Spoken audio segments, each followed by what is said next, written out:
Yes, welcome to another video. I'm Lewis, above me's Jordan. We've got the Brighton preview coming up today. This is actually a massive game in all seriousness. I've only just started talking and I'm already like in a jokey mood in it. But yeah, it's actually a massive game. You know what I mean? We're on a good run at the moment and we need to keep it up, and you know, we can't allow for any more bumps in the road. So we're going to go through some of the major talking points for this game, the major crucial talking points. Also, this game is earlier than normal, guys, so make sure you check the time location of where you are, so you don't turn up 2 hours late and then you've already missed a game in it. Just thought I'd point out, that's actually some news. That's a good shout. That's actually real news from this channel, bro. Yeah, because for us it's 6 o'clock kickoff, which is 6 o'clock. It still always throws me off, the fact that we have 6 o'clock kickoffs now, and I guess it'll do the same for people like all across the world. Isn't it? Like every time we do a live stream, we always see people who like up bare late or like bare early in the morning. So like if you live in America, you're gonna have to get off work early, innit? Yeah, so you need to. It's gonna be like what, 2 o'clock or something there. So that's some factual news from City Extra YouTube channel there. Don't expect too much of it. That is a rare occasion, guys. Make sure you bookmark this video. Yeah, is your brain hurting now, bro? Yeah, you give really information. It is hurting. Right, guys, we'll go for 800 likes on the like target. Please smash a like on it. Just lets us know that you're enjoying the stuff and helps other City fans find the channel. Subscribe to the channel if you're new. Hit that notification bell as well for daily Manchester City videos on that 18k march, guys. So help us get there. And if you want your name on the bottom of the screen, help support the channel and get extra perks, become an extra good member. Link in the description, and we'll have Patreon set up very soon, so we'll give you more news on that as and when we get it. Right, okay, so first of all, I want to talk about the striker position. We've got news. More news, mate. What a day this is. But more news. Sergio Aguero is in quarantine. Don't think he's actually got COVID, but he's in quarantine, like the rules in it. So he's not going to be back. So the situation that I want to start off with is, do you go false 9 like we've been playing pretty well, or do you play Gabby Jesus? Bray, talk to me. What would you do in this situation? It's actually really difficult because... It's not an easy one, is it? Don't change the winning formula, innit? I mean, we are playing well with this false 9. However, we have been forced into it by the fact that we didn't have strikers, and now Gabby Jesus is coming back. But what I have seen from Gabby Jesus recently is him playing on the left wing with still the false 9 situation coming about, and that's worked quite well for us. I remember when we played him, when Gabby played against Arsenal, it looks really good on the left-hand side, and obviously was out again. But he played the other day on the left-hand side again, and I was like, I can get behind this left wing Gabby Jesus. A lot of people have been shouting it for time, saying that he's played there for Brazil, like on the wings and stuff, and he can mix up a striker. But it's just something different for Gabby to offer us. So we can play both. I don't know. It's hard for me to choose goalish because obviously we want to score goals. But playing against Brighton, they're going to be. I imagine they're going to be sitting back. They're not going to play out too much. Do you really need to false 9 against Brighton? I don't know. Should it just be saved for like the bigger games against United and stuff? It is a difficult one because I'm with you on the don't change your winning formula. However, I don't know if false 9s work against... When I'm talking false 9 here, by the way, because some people in the comments and are not like fully understood what a false 9 is. A false 9 is where you just don't play with a striker. Your striker is... Your typical striker basically plays as like another attacking midfielder, and then you don't really have anyone on the centre attacking mid, the centre defence for the opposition team. So that's what it is for the people that keep on asking us what it is. So someone actually commented a while ago and said that, like told us to pretty much stop chatting, saying that the false 9 doesn't exist. It's not a thing. False 9. It is an actual thing. False 9 is an actual thing. Now, yeah, I'm fully on the thing of don't change your winning formula, right? And you know, you hear us all the time saying, oh, you know, if a player's playing well, they've got the shirt no matter what they called or whatever, no matter the price tag. And I am fully for that. However, at the same time, I do believe this formation, I don't know if it will fully work against a team where you're just going to batter them the whole game. Now, Brighton are good. I don't want to disrespect them, but maybe I shouldn't say batter, but we're going to have a lot of the ball, you know what I mean? And I just think maybe we do need a striker in there. I'm really torn on this one. I don't really know which way Pep should set up. We'll give you the team prediction in a few minutes, and you can see what we eventually go for. But let us know in the comment section below. What would you do in this situation? Do you play a striker? Do you play Gabby Jesus up there as a proper striker? Or do you stick with maybe a Bernardo or your Foden as a sort of... your false 9, which is an actual thing. Right, let's move on. Left back situation, another tricky decision that Pep's got to make here. Mendy, and do you play Cancelo left back, and Walker's back now, or do you play Zinchenko? Another really tricky one. again, you'll find out what we eventually go for in the team lineup, but I'm really, really torn between the two. Again, we're going to have a lot of the ball, you'd think, against Brighton, and I think that would probably suit Mendy, you know what I mean? But in the last game he played, he didn't really get forward, which is a bit weird. If you're going to play a left back and they don't get forward, you might as well play Zinchenko. But, you know, if you're going to ask the left back to go forward, then surely you play Mendy. It's a really, really another tricky decision. And then Zinchenko been playing well, you know. But then Mendy was playing all right when he was back. I know it's a really, really difficult decision. Yeah, we did an Edge Club members video about Mendy. So Edge Club members, if you haven't seen that, go watch that. And I don't know. I genuinely don't know. He was playing well. He was starting to show signs of coming back into fitness and coming back into form and that. Or do we go with the Zinchenko and keep some form of consistency at left back, which we've not seen all season? And like you said, last time we seen Mendy play, he didn't actually go forward that much. So it was a bit weird for me. It was a bit quiet game, but that could have been, you know what I mean, first game back kind of thing. I'm completely on the fence with this because I genuinely don't know.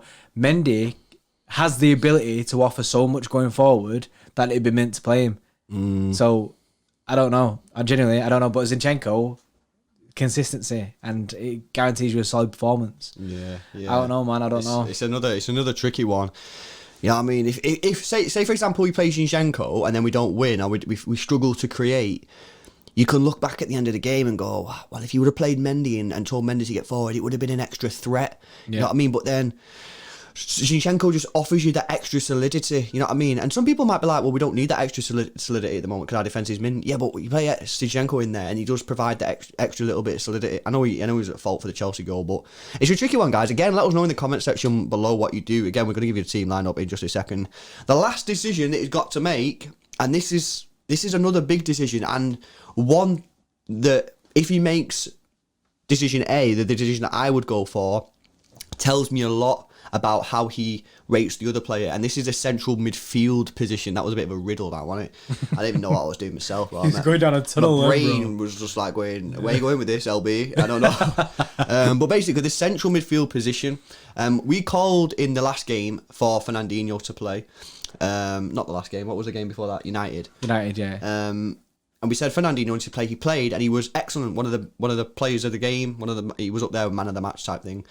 But in this game, I'm very interested to see whether he goes Fernandinho or Rodri. If he goes Fernandinho in this game, that tells me that Pep is not happy with the way that Rodri is playing. Now, he might be happy with the way Rodri's playing, but maybe he's not happy with the way that Rodri's just fitting into this team. And I've come to the conclusion, not the conclusion, I'm still up for debate.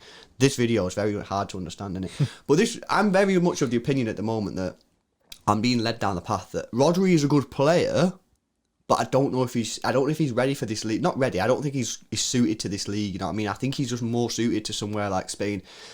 That's not my final position on it. You know what I mean? I'm still in the sort of try to work the guy out, mate. I'm still trying to work Rodri out, but that's the way I'm thinking, and I believe that if he plays Fernandinho in this game against Brighton, that tells me that I think Pep's probably in the same sort of mindset. Yeah, I think you get a look into Pep's brain, innit, to get to see how he's feeling, because we don't really know yet. We don't know if Pep's completely happy with Rodri's performances or like if he's actually preferring the way Fernandinho's playing. Fernandinho is absolutely smashing it still. And maybe we just run Fernandinho into the ground and just keep playing him. I'd like to see Fernandinho in this game. I think I do like. I'm not against Rodri. I am fully open for Rodri to play his games, and I am like it's still in the air. Rodri's future at City for me. I don't know if he can do it. I don't know whether it's completely suits him. I think a lot of City fans are kind of on the same page that he'd be brilliant in Spain.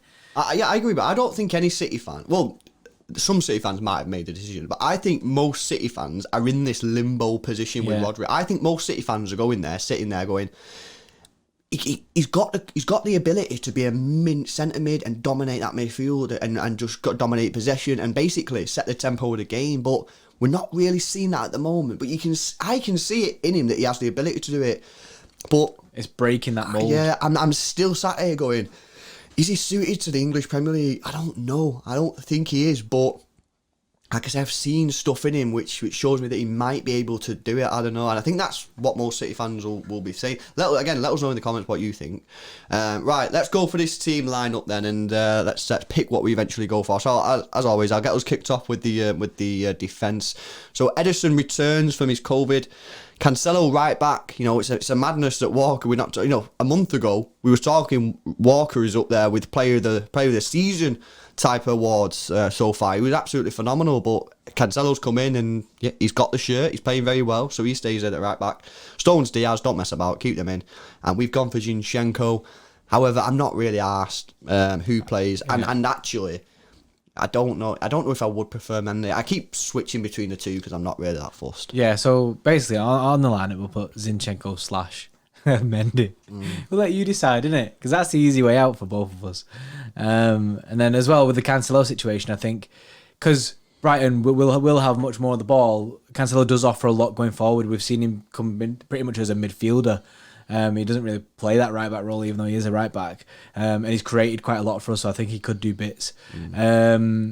And then midfield wise, we've gone for Fernandinho in that centre defensive mid role, not Rodri, which I'm fine with. I think a lot of City fans will be fine with. And then Gundogan next to him. We was unsure really whether we should play Gundogan or not, whether we need Gundogan if you've got Fernandinho there. But Gundogan's been on fire recently, so throw him in there. He's been sick. And De Bruyne finishes that midfield.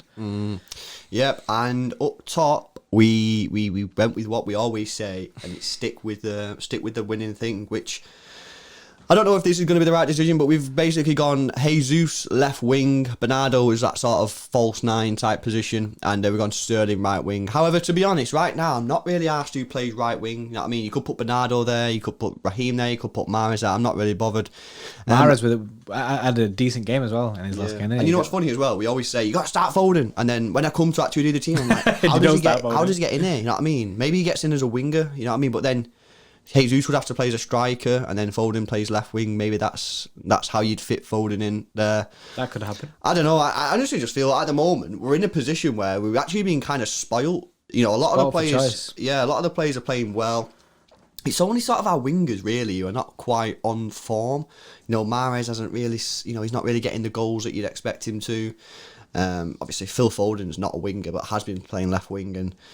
Basically, I'm in the position now where I'm not really asked who plays. I think a lot of the players are playing good / okay, and that's enough to win these type of games. And yeah, I think we're in a privileged situation at the moment, Blues. I think when the team lineup comes out, no matter who he puts out, unless he does like a Leon Madness, everyone's just going to be on like a Zen level. It's gonna be like, yes, Zen, I'm nice. chilling with that form, with their players. I'm chilling with that formation, and that's great. That's a great place to be in. You know what I mean? He could play 6-7 different players there now. So we're like, we should win this game. You know what I mean? It's like when we played against United and Chelsea, and we had the COVID hit squad, and everyone was like panicking. And I seen the team lineup, and I was like, that's a sick team. You look at it and you're like, oh wow, this is actually a really good team. So I'm just buzzing. I'm just buzzing with everything that's going on. I really want the win. I'm not bothered who plays. That's the team that I'd line up with, but I'm not arsed really, because you know at the end of the day we're on a mint run. You know what I mean? We're unbeaten in 13 or something like that. We're smashing it, and it's good times to be a City fan. The quad season's on. We've got a couple of easy FA Cup draws. You know what I mean? We're in the final of the Carabao. We're in the last 16 of the Champions League. I mean, what's not? I know, and today, well, yeah, for this game is a vital 3 points really to keep us in that Premier League title race. You know what I mean? A couple months ago we weren't even in this title race, whereas now we're up there. We need to keep this run going, and this is the start of a January where we need to just carry on smashing these teams. Not smashing it, but you know what I mean? Yeah, buzzing for it, guys. So make sure you check the time, kick off in your location because it is a bit earlier. Come and join us for the live watch along. Make sure you hit the like button, subscribe to the channel if you're new, and we'll see you in the next one.